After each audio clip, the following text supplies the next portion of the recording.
Hello everyone. The new year is here and I think 2024 has been one of the greatest years of music ever. I don't think I've heard so much great music released in 1 year since 2017, which is my personal favorite year of music. I've been wanting to make this video for so long and I almost couldn't contain myself after both Tyler and Kendrick dropped within a few weeks back to back of each other. I almost couldn't hold it in anymore. But we're here now, so today I wanted to talk about some of my favorite moments that stood out to me in music and some of my favorite albums that came out this year in 2024. Even Mozart dropped new music this year and he has been dead for 200 plus years. Juice WRLD's about to get the same treatment. We're gonna see new drops from him when we're 90. Everybody has been dropping. Well, everyone except Sir Jordan Carter. Since he released 2024 and 2023, Carti has been teasing us with his up-and-coming album I Am Music, with him posting songs on IG promoting it and performing the songs at every concert he's done this year. And the songs are cool. Evil Jordan and Backrooms are some of my favorite singles this year, but he was releasing them consistently back in December and January. It's January, there is no album, and he's still dropping snippets. In fact, he's posting more fit pics than the actual album itself. What is this rollout? Normally, when you announce you dropping an album, I expect it to be in my ears within a month, maybe 2 at the latest. Not a year, definitely not 2. Let me say this is one thing I hate. When artists announce projects knowing it's not finished, it won't come out anytime soon. Got me sick over this, bro. I've seen this so much, I'm low-key being desensitized to it, but seeing other artists do an actual proper album rollout now make me realize, wait, I'm not supposed to be waiting a lifetime for an album that was announced last year. I should have been had it. Instead of having fans of your music on the world's longest edging streak. Like, I've been waiting for the fall off for damn near 7 years. It's already happened in real life. All we need is the album. If you don't have an album ready, don't announce it. You just pissing us off and wasting our time. With that said, I did go to his Rolling Loud Miami set. It's not for the weak. I lost my phone and my pen during the Ski Master Slump God set. I'm never gonna see my pen again. But I went mainly because Carti said he was gonna play his new album on stage, and I was like, man, I cannot miss this. And the new songs in his Rolling Loud set, I like too. They were hype.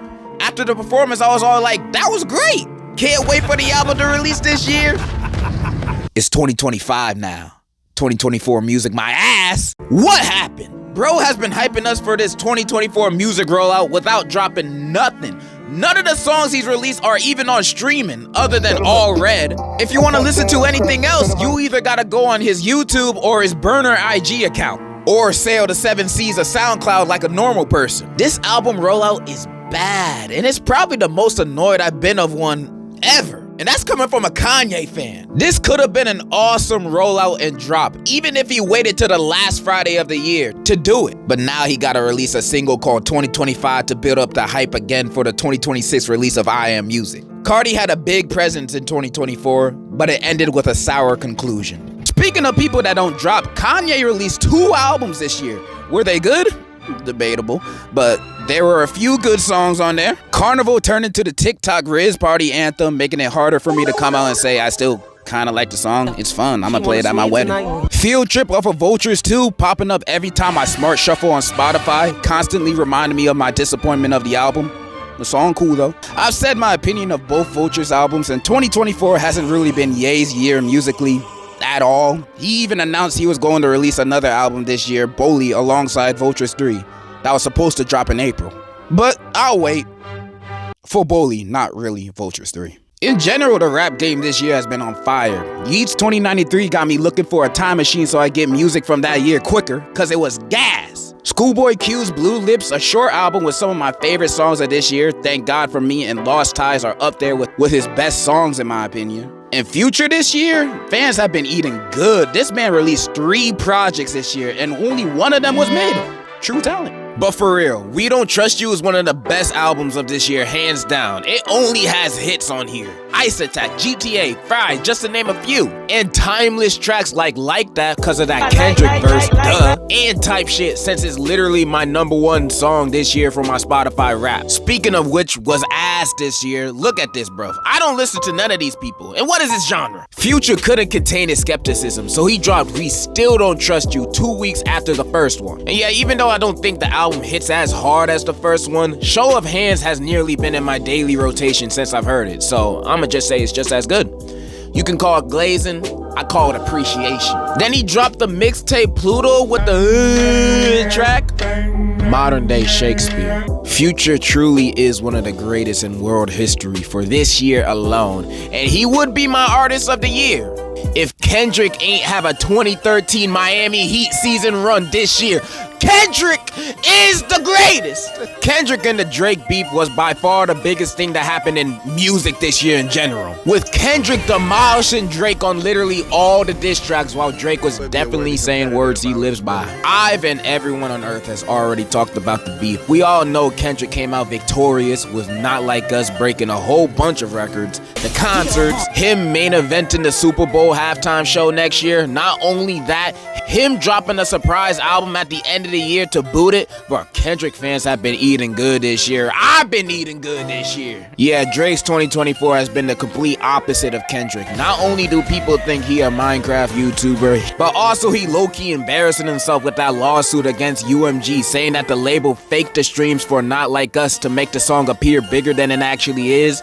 Which, if you've seen all the videos of people rapping the song at parties and stadiums, you know the song has pull. But who knows, maybe UMG paid all those people to remember the lyrics. I'm still waiting for my check then. Speaking of female rappers, the female rappers this year have been going crazy. Glorilla is one of my favorites. She's been dropping only hits, dropping 2 projects, both gassed. Yeah, Glow and TGIF gotta be in my top 10 most listened to songs this decade. Doechii, an up-and-coming rapper I just discovered. She's been doing her thing this year with her project Alligator Bites Never Heal, and I really like the project. Her performances also have been unmatched with most others I've seen this year. I saw her perform this year at Camp Flog Gnaw, and she was great, and I gotta say, I see a lot of potential of her being the next big thing. I probably just jinxed it though. And surprisingly, Sexy Red is probably my favorite female rapper this year. I'm not even joking. Not only do I have her on repeat in my car, but I also saw her perform 3 times at 3 different concerts this year. So if that doesn't say I'm a ghetto prince, I don't know what does. Speaking of the ladies, white girl music has had a renaissance this year. In the 2000s and early 2010s, white girl music was thriving with some of the best music I've ever heard in my life. That Selfie song is one for the books. But these last few years, the genre has been feeling bland, like all the fun and creativity disappeared and radio pop artists didn't hit the same no more. But in 2024, they made a comeback. I've been a Billie Eilish fan for a while, and although her last album didn't excite me too much, her new album, Hit Me Hard and Soft, has been consistent in my rotation. Birds of a Feather is such a beautiful song. I know it's overplayed, but for good reason. This song feels like a massage to the soul. Sabrina Carpenter, now I've known about her since Girl Meets World, so her becoming one of the biggest pop stars on earth right now is a low-key a little bit of a shock. But her new album, Short and Sweet, sounds exactly how it's titled. Not only that it's fun, that song, Please, Please, Please, oh, top tier shower sing-along tunes. And Ariana Grande, not only she killed her role as Galinda in Wicked, her newest album is so good. I've been a fan since Nickelodeon, and her music got me feeling toxic over my non-existent relationships. And her new album, Eternal Sunshine, got me feeling the same way. Her song, Don't Wanna Break Up Again, has a hold on me. Like, I be singing it every time it comes on. And of course, I can't forget the juggernaut of last year, which was Brat by Charli XCX. But I'll talk about that more later. White girl music is back and going strong. Hopefully they can keep it up this year and not going back to making Macy's music. Alright, I pretty much said all the moments that stuck out to me, so let's quit chatting and get right into my favorite albums of 2024 in no particular order.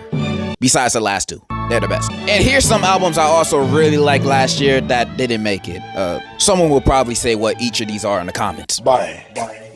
Before last year, I've actually never listened to a Chief Keef album. I've of course listened to all of his biggest hits and a decent amount of his older stuff, but never a whole project. So listening to this was low-key an introduction for me for what he's truly capable of, and I was not disappointed. This album is the hardest trap album I've listened to last year. There's only bangers on here. The intro track being one of my favorites. That opening speech with the beat build up, it just goes stupid. In fact, this 9-track run needs to be studied, cause why all these songs go so hard? Like, sometimes I be sad, then I listen to Treat Myself and instantly get out of my funk and order Uber Eats.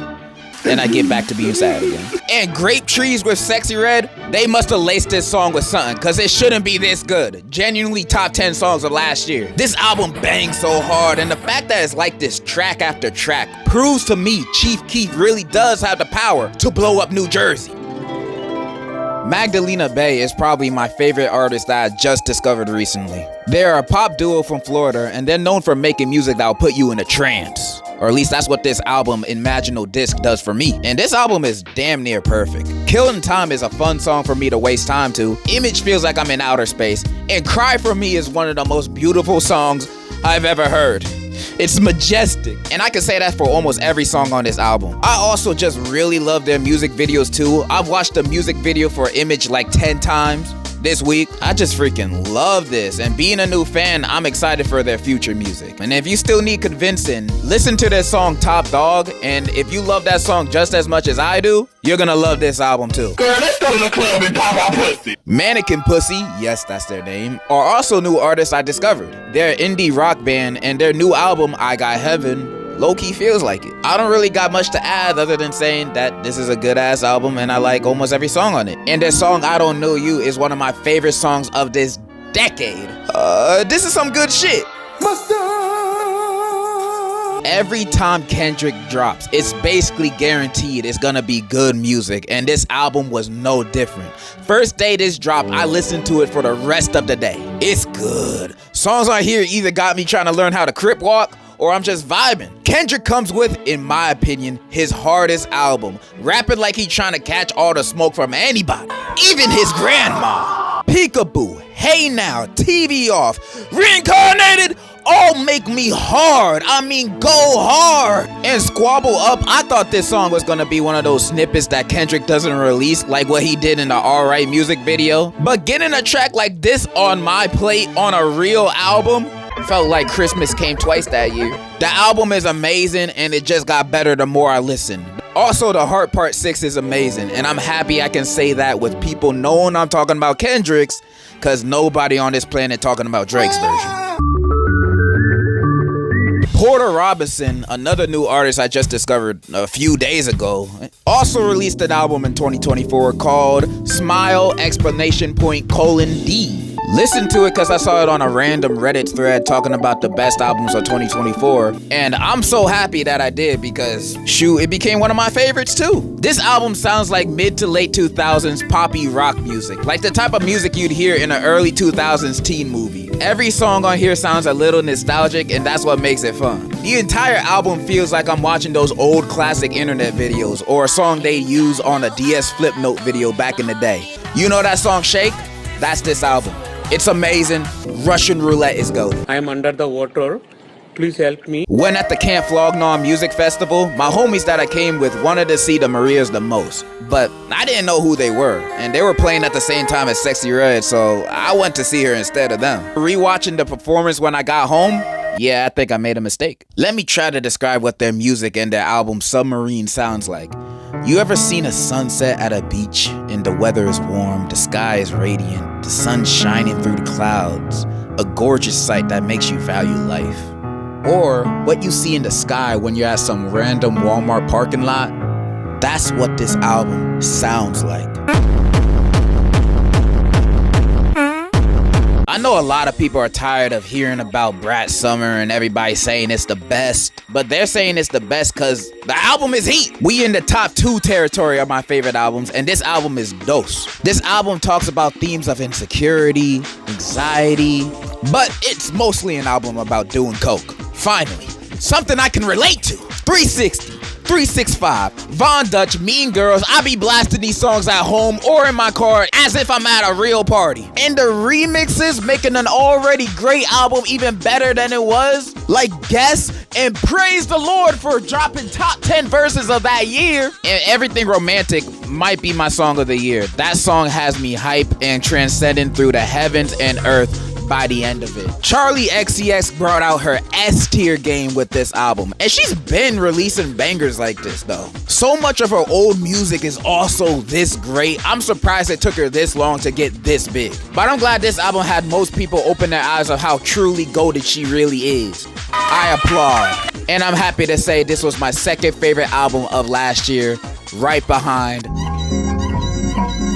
Tyler, the Creator, is one of my favorite artists of all time. I've been a fan of him ever since I was a kid watching Loiter Squad at midnight and when he was rapping about dolphins. And ever since Flower Boy, I think he's been releasing some of the best music to come out these past years. And this album is no exception. In fact, I think it's one of his best. From the explosive, exciting build-up in St. Chroma, which is probably my second favorite song of 2024, to the great pretty closing that is I Hope You Find Your Way Home. On this album, he talks about many things. His past relationships, him being uncomfortable around his fans, and his father, which are all topics he's talked about in past projects, but in this one, I think he dives more personally on the topics, especially when talking about his father. The song, like him as a Tyler fan, feels like I was slapped in the face with all this info, cause he been talking about him for literally over a decade on how much he hates his father for not being in his life. Now in this song, we find out it wasn't cause he was a deadbeat, but cause his mother forbade him from seeing him. Like, damn, I've been listening to Tyler for so long, I hated this nigga almost as much as he did.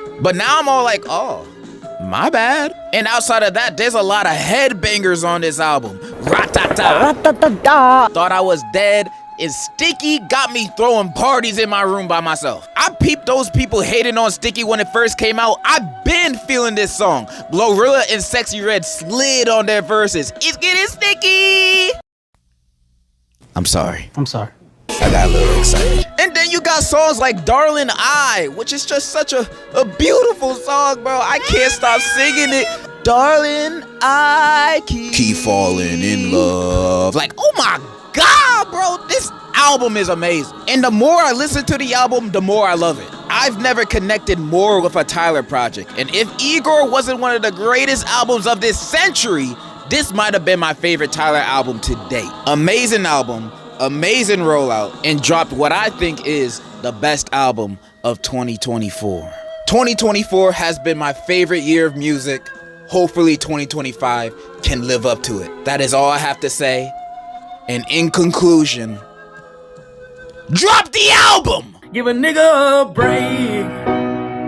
Give a nigga a break. How much more can I take?